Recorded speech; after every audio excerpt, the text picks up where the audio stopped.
La mer est immense, tout comme le désert. Et le Talmud dit, il est deux sortes de personnes qui ont une foi extraordinaire, les marins et les chameliers. Les uns et les autres sont confrontés à l'immensité du vide, de la mer ou du désert, sur un vaisseau, un bateau, ou un chameau qu'on appelle parfois le vaisseau du désert. La mer, c'est l'endroit du monde en réalité, ce qui est un des noms de Dieu. Dieu, on l'appelle Makom, qui veut dire en hébreu l'endroit, parce que Dieu est l'endroit du monde. En réalité, 70% du monde, c'est de la mer.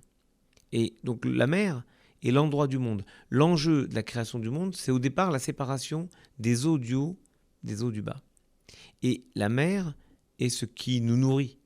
La mer, c'est en même temps ce qui a détruit le monde au moment du déluge. On voit comment l'eau est de manière étonnante. J'ai toujours été stupéfait de voir que l'eau, la mer, amène des tsunamis, amène des catastrophes, et en même temps, quand il n'y a pas d'eau, c'est une catastrophe. C'est donc toujours une question de dosage, une question d'équilibre. Il y a dans le judaïsme un passage très émouvant, très connu, qu'on lit le jour de Kippour, qui concerne Jonas.